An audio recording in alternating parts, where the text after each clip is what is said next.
வணக்கம். நேற்று நம்ம மார்க்கெட் பார்த்தோம் அப்படின்னா, ரஷ்யா, உக்ரைன் பிரச்சனையில் ஒரு பெரிய லெவல் இறக்கம் இருந்தது. கிட்டத்தட்ட பார்த்தோம் அப்படின்னா, ஓப்பன்லேருந்து லோ பார்த்தீங்க அப்படின்னா, ஓப்பன் வந்து நேற்று 24,669. அதில் வந்து ஹை பார்த்தோம் அப்படின்னா 24,754 புள்ளிகள். அதுலேருந்து லோ பார்த்தோம் அப்படின்னா 24,526 புள்ளிகள் கிட்டத்தட்ட நேற்று வந்து நடந்து முடிஞ்சது. அதில் வந்து ஹைலேருந்து லோ பார்த்தோம் அப்படின்னா 228 புள்ளிகள் நேற்று வந்து இறங்கியிருந்தது. அதே மாதிரி நேற்று க்ளோசிங் பார்த்தோம் அப்படின்னா 24,716 க்ளோஸ் ஆகிருக்கு. ஸோ 34 புள்ளிகள் வந்து மைனஸ். அதே மாதிரி இது ஓப்பன்லேருந்து நீங்கள் நிஃப்டி க்ளோஸ் பார்த்தீங்க அப்படின்னா 47 புள்ளிகள் ப்ளஸில் க்ளோஸ் ஆகிருக்கு நேற்று. ஸோ இன்றைக்கி நம்ம மார்க்கெட் வந்து நேற்று நல்ல ஒரு இறக்கத்துக்கு பிறகு ஒரு பெரிய ஏற்றம் கொடுத்து க்ளோஸ் ஆகிருக்கு. சாலிட் க்ளோஸ் நல்லா இருந்தது நேற்று மார்க்கெட் அப்படி ப்ரிடிக்ட் பண்ணும்போது. நிஃப்டியோட சப்போர்ட் பார்த்தீங்கன்னா 24,450 24,550 ஸ்ட்ராங் சப்போர்ட்டாக செயல்பட்டுருக்கு. ஸோ இங்கே வந்து ரெசிஸ்டன்ஸ் பார்த்தோம் அப்படின்னா 25,100 அது அப்படின்ற ஒரு லெவலில் இப்போ இருக்குது. ஸோ இப்போ அந்த 24,500 25,100 தான் மார்க்கெட் வந்து இப்போ வந்து ஸ்டாண்டர்டாக வந்து கிட்டத்தட்ட ஒரு பயணிச்சிட்டு இருக்குது. ஸோ நேற்று வந்து மார்க்கெட் வந்து க்ளோசிங் வந்து 24,716. இன்றைக்கி மார்க்கெட் பார்த்தோம் அப்படின்னா யூஎஸ் மார்க்கெட் மார்னிங் வந்து ப்ளஸில் வந்து முடிய போகிற மாதிரி தெரியுது. ஸோ நம்ம மார்க்கெட்டும் வந்து ஓப்பன் வந்து கேப் அப் ஓப்பனாக இருக்கலாம். கிட்டத்தட்ட ஒரு 40லேருந்து 100 புள்ளிகளுக்குள்ளே கேப் அப் ஓப்பனாக இருக்கலாம். ஸோ நேற்று முடிஞ்ச 47 புள்ளிகள் இன்றைக்கி ப்ளஸில் ஓப்பனாக வாய்ப்புகள் இருக்குது. ஸோ இன்றைக்கி மார்க்கெட் இதிலேருந்து நகண்டது அப்படின்னா இன்றைக்கி திரும்ப வந்து நேற்று இறங்கி அதே ஒரு 200 புள்ளிகள் கிட்ட வந்து வாசலில் முடியக்கூடிய வாய்ப்புகள் இன்றைக்கி நம்ம பிரமாதமாக இருக்குது. நேற்று பார்த்தோம் அப்படின்னா எல்லா செக்டரிலும் வந்து நேற்று வந்து ஆரம்பத்தில் வந்து எல்லா செக்டரிலும் வந்து மைனஸில் இருந்தது. போக எல்லாமே ஒரு ப்ளஸில் இருந்தது. கிட்டத்தட்ட எல்லா செக்டரும் கிட்டத்தட்ட ஓரளவுக்கு பரவாயில்லன்னு சொல்லலாம். அதே மாதிரி கிட்டத்தட்ட ஒரு 4-5 செக்டர் மட்டும் தான் வந்து ரொம்ப ஸ்லைட்லி டவுனில் க்ளோஸ் ஆகிருக்கு. அதே மாதிரி நேற்று நெக்ஸ்ட் நிஃப்டி பார்த்தோம் அப்படின்னா 67,039 க்ளோஸ் ஆகிருக்கு. 228 புள்ளிகள் ப்ளஸ்ஸு. பேங்க் நிஃப்டி பார்த்தோம் அப்படின்னா நியர்லி வந்து ஹையில் இருக்குது. கிட்டத்தட்ட 50 ஹையில் இருக்குது. ஸோ இதை வந்து பிரேக் ஆகும் அப்படின்னு தோணுது. 55,903 நேற்று வந்து க்ளோஸ் ஆகிருக்கு. 153 புள்ளிகள் நேற்று வந்து ப்ளஸ்ஸு. அதில் பிஎஸ்சி பேங்க்லாம் நேற்று வந்து நல்லா வந்து ஒரு பெர்ஃபார்மன்ஸ் இருந்தது. பிஎஸ்சி பேங்க் பெர்ஃபார்மன்ஸ் ஏன் இருந்தது அப்படின்னு பண்ணி பார்க்கும்போது நேற்று அதுக்கு முதல் நாள் வந்து ஜிடிபி டேட்டா, அதுக்கு வந்து ஜிஎஸ்டி கலெக்ஷன். ஸோ இது ரெண்டுமே வந்து ரொம்ப சூப்பராக இருந்தது. ஸோ ஜிஎஸ்டி கலெக்ஷன் பார்த்தோம் அதுக்கு மே மந்த் ஏப்ரல் மே வந்து ரொம்ப நல்லா வந்து ஜிஎஸ்டி கலெக்ஷன் வந்து இருந்திருந்தது. அதே மாதிரி இதை தொடர்ந்து வந்து வட்டி குறைப்பு இருக்கலாம் அப்படின்னு சொல்லி ஒரு சந்தைகளை ஒரு ஆர்வம் இருக்குது. ஏற்கனவே 2 தடவை வட்டி குறைப்பு நடந்திருக்கு. ஸோ அடுத்த தடவை ஒரு 0.25 பேசிஸ் வந்து குறைக்கலாம் ரிசர்வ் பேங்க் அப்படின்ற ஒரு ஆர்வம் வந்து சந்தைகளுக்கு இருக்குது. அதனால் பிஎஸ்சி பேங்க்கில் இது பார்த்தோம் அப்படின்னா கிட்டத்தட்ட ஒரு நல்ல ஒரு 2% கிட்ட ஏற்றம் இருந்தது. அதில் பெரும்பாலான பங்குகள் நேற்று வந்து நல்ல ஒரு க்ளோசிங் இருந்தது. பார்த்திங்கன்னா bank of Maharashtra, IOB bank, Indian bank இதெல்லாம் வந்து நேற்று வந்து ஒரு கிட்டத்தட்ட 4லேருந்து 6% ஏற்றம் கொடுத்து முடிஞ்சது. அது வந்து எல்லா பங்கு பிஎஸ்சி பேங்க் கிட்டத்தட்ட அதிலிருந்து எல்லா பங்குகளுமே வந்து நல்ல ஒரு ஏற்றம் இருந்தது. அதே மாதிரி எஸ் பேங்க் பார்த்தோம் அப்படின்னா ரொம்ப நாளைக்கு பிறகு ஒரு 8% ஏற்றம் இருந்தது. ஸோ அந்த ஏன் ஏற்றம் அப்படின்னா அவங்க வந்து ஃபண்ட் ரைஸ் பண்ணுறதுக்கான நீங்கள் மீட்டிங் இருக்குது அவங்களுக்கு. அதனால் அதுவும் வந்து ஒரு பெரிய ஏற்றம் இருந்தது. ரொம்ப நாளாக வந்து அந்த 16,000 ரேஞ்சிலேருந்து 30,000 ரேஞ்சுக்குள்ளே சுற்றிக்கிட்டு இருக்குது நம்ம எஸ் பேங்க். ஸோ இது வந்து பிரேக் ஆகுமா அப்படின்றத நம்ம பார்க்கணும் எஸ் பேங்கை பொறுத்த வரைக்கும்.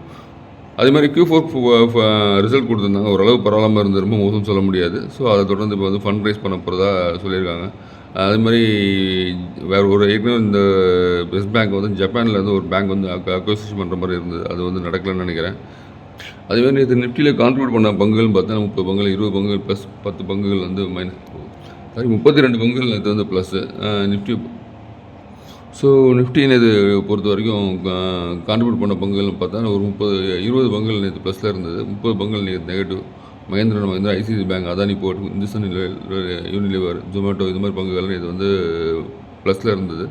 அதே மாதிரி இறக்கங்கண்ட பங்குகள் வந்து நேற்று தனியார் துறை வங்கியான எஸ்டிஎஃப்சி வங்கி வந்து அதில் வந்து நிஃப்டி இறக்குனால ஒரு பெரிய ஒரு இதுவாக இருந்தது. HDFC பேங்க், ரிலையன்ஸ், ஸோ அதே மாதிரி Infosys, Kotak bank, Bajaj finance, so இந்த மாதிரி பங்குகள்லாம் நேற்று வந்து நிஃப்டி வந்து இறக்கி விட்டதில் ஒரு பெரிய பங்கு இருந்தது. கிட்டத்தட்ட ஒரு 30 பங்குகள் நெகட்டிவ் நேற்று, 20 பங்குகள் நேற்று பாசிட்டிவ் க்ளோஸ் ஆகிருக்கு. அதே மாதிரி நேற்று ப்ராடர் மார்க்கெட்டில் பார்த்தோம் அப்படின்னா எல்லாமே 1:1 அப்படின்றது சரிசமமாக இருந்தது. நேற்று பிஎஸ்சியில் பார்த்தோம் அட்வான்ஸ் பார்த்தோம் 2064, டிக்ளைன்ஸ் பார்த்தோம் அப்படின்னா 2052. ஸோ அதே மாதிரி ஹை பார்த்தா 122, லோ பார்த்தா 48 பிஎஸ்சியில். அதே என்எஸ்சியில் வரும்போது அட்வான்ஸ் வந்து 1529 இருந்தது. அதுமாதிரி டிக்ளைன்ஸ் பார்த்தா 1402. கிட்டத்தட்ட அது இங்கேயும் அப்படி தான் ஒன்றுக்கு ஒன்று சரியாக இருந்தது. ஹை பார்த்தோம் அப்படின்னா 68, அப்பர் சர்க்கிட் பார்த்தா 109. லோவர் சர்க்கிட் பார்த்தா 103, அப்பர் சர்க்கிட் 109. கிட்டத்தட்ட இது வந்து பெரிய வித்தியாசம். ஒரு 7 பங்குகள் மட்டும்தான் இருக்குது. அது ஃபிஃப்டி லோ பார்த்தாலும் 38 இருந்தது. 52 வர ஹை பார்த்தா 68 இருந்தது. நேற்றும் பார்த்தோம் அப்படின்னா எஃப்ஐஎஸ் வந்து செல்லிங்கில் இருந்திருக்காங்க. 2589 கோடி நேற்று செல்லிங். டிஎஸ் நம்ம ஆளுங்க வந்து 5313 கோடி ரூபாய்க்கு வாங்கியிருக்காங்க நேற்று. இந்த மாதத்தில் வந்து என்னென்ன ஒரு இது இருக்குது அப்படி ஈவெண்ட் இருக்குது அப்படின்னு பார்த்தா 4லேருந்து 6 மானிட்டரி பாலிசி வரலாம். June 12 industrial production consumer price index ஒன்று வர வேண்டியது இருக்குது. ஜூன் 13 ஹோல்சேல் ப்ரைஸ் இண்டெக்ஸ் வந்து இம்போர்ட் எக்ஸ்போர்ட் டேட்டா வரும். June 20 CPI for agri and rural labours அந்த ஒரு டேட்டா வரும். ஜூன் 30 ஆல்ரெடி வர மாதிரி CPI for industrial workers data வரும். முக்கியமானது கடந்த வருஷங்களில் வந்து ஜூன் சீரீஸ் எடுத்து பார்க்கும்போது எல்லாமே வந்து ப்ளஸில் தான் வந்து க்ளோஸ் ஆகிருக்கு. மைனஸில் எதுவுமே பெருசாக க்ளோஸ் ஆகலை. ஸோ ஜூன் சீரீஸ் கடந்த 21வது வருஷத்தில் ஜூன் சீரீஸில் வந்து ப்ளஸில் வந்து க்ளோஸ் ஆனது வந்து பார்த்திங்கன்னா 453 புள்ளிகள் க்ளோஸ், 3% ஏற்றம். அதேமாதிரி ஜூன் மாதத்தோட 22வது வருஷத்தில் நம்ம எடுத்துக்கிட்டோம் அப்படின்னா 390 புள்ளிகள் ப்ளஸில் க்ளோஸ் ஆகிருக்கு.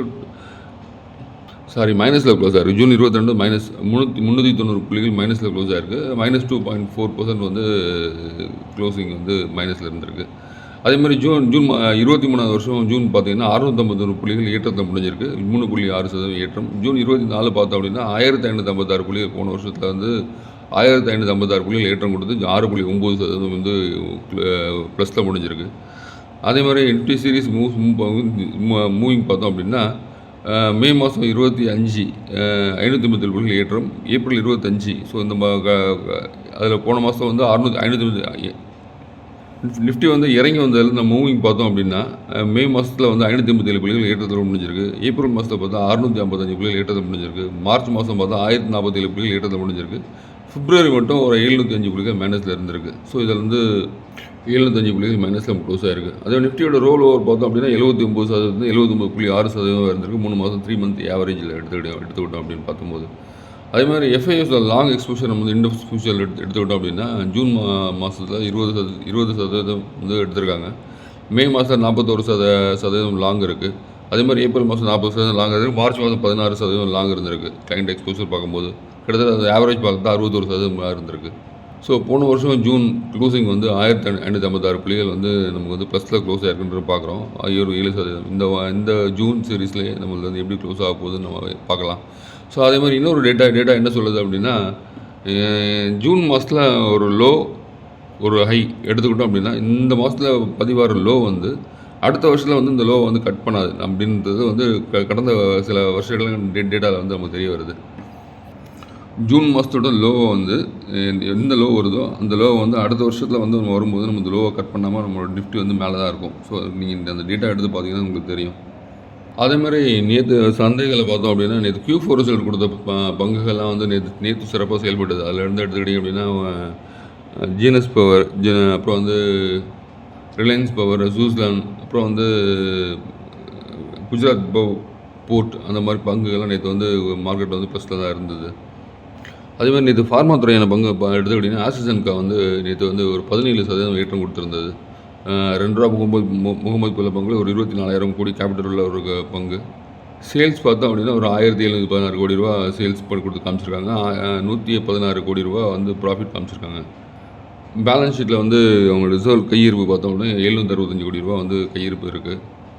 ஆனால் இந்த பங்கோட விலை பார்த்தோம்னா 9,336 ரூபாய் இருக்குது. ஸோ ரொம்ப ஹை ரேட்டில் வந்து ட்ரேட் ஆகிக்கிட்டு இருக்குது. நேற்று ஒரு 17% ஏற்றம் கொடுத்துருக்கு.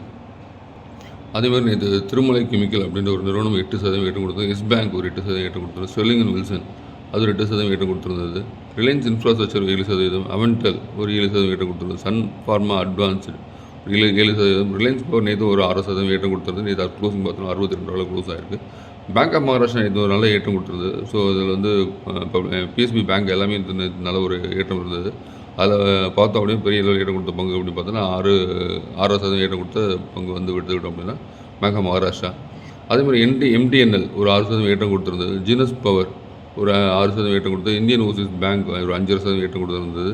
எல்கான் இன்ஜினியரிங் இது ஒரு 5% ஏற்றம் கொடுத்துருந்தது. Prestige Estate, Orchid Pharma, Anand Rathi Wealth, JM Financial, Indian Bank, IDBI Bank, CAMS, Kirloskar Pneumatic, Jubilant Ingrevia, Great Eastern Shipping Company, Redington, வேரக் Engineering, Union Bank of India, KFin Technologies, Paisalo Digital, so இதெல்லாம் பார்த்தோன்னா 4லேருந்து 6% ஏற்றம் கொடுத்த பங்குகளாக இருக்குது.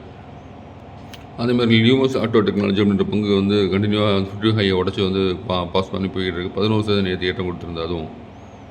அதேமாதிரி நிறைய குயிக் ரிசல்ட் பேஸ் கம்பெனி நல்லா கொடுத்த நிறுவனங்களோட பங்குகள் நேற்று சிறப்பாக செயல்பட்டது. ஸோ இதில் வந்து பார்த்தோம் அப்படின்னா வரும் செஷனில் வந்து மார்க்கெட் வந்து ஏற்றத்தில் தான் முடியும் அப்படின்றது கேள்வியாக இருக்குது. ஸோ இன்றைக்கி வந்து மார்க்கெட் வந்து நமக்கு ப்ளஸில் முடிய வாய்ப்பு உண்டு. ரஷ்யா உக்ரைனோட பிரச்சனை வந்து பெருசாக இல்லாத வரைக்கும் மார்க்கெட்டில் வந்து பெரிய பாதிப்பு இருக்காதுன்னு தோணுது. ஏன்னா நேற்று நடந்தவரில் நேற்று ரஷ்யாவுக்கு வந்து பார்த்தோம் அப்படின்னா கிட்டத்தட்ட ஒரு 40,000லேருந்து ஒரு 60,000 கோடி ரூபா நேற்று வந்து லாஸ் பெரிய லெவலில் வந்து யுக்ரைன் வந்து ரஷ்யாவுக்கு லாஸ் ஏற்படுத்தியிருக்காங்க. கிட்டத்தட்ட ஒரு 40லேருந்து 50 போர் விமானங்களை வந்து நேற்று ட்ரோன் மூலம் தாக்குதல் நடத்தி அவங்களுக்கு பெரிய லெவலில் லாஸ் ஏற்படுத்தியிருக்காங்க. இருந்தாலும் நேற்று வந்து இஸ்தான்புல்லில் நேற்று அவங்களுக்கு பேச்சுவார்த்தை நடந்திருக்கு. அந்த பேச்சுவார்த்தையில் எதுவும் பெரிய முடிவுகள் வரல. கைதிகளோட பரிமாற்றமும் இறந்தவர்கள் உடல்களை பரிமாற்றத்தை பற்றி மட்டும் நேற்று பேசி முடிவெடுத்துருக்கிறதா வந்து செய்திகள் வருது. ஸோ எது இருந்தாலும் பார்க்கலாம். நம்ம மார்க்கெட் வந்து ஓரளவு ஸ்டாண்டர்டாக கெத்தாக நின்றுட்டு இருக்கு. தொடர்ச்சியாக ஏற்றம் இருக்கும் அப்படின்னு தோணுது. பார்க்கலாம் நம்ம மார்க்கெட் பற்றி. யாராவது வாட்ஸ்அப் குரூப்பில் ஜாயின் பண்ணுறாங்க ஜாயின் பண்ணிக்கோங்க. டிஸ்கிரிப்ஷனில் நம்மளோட லிங்க் இருக்குது. தேங்க்யூ.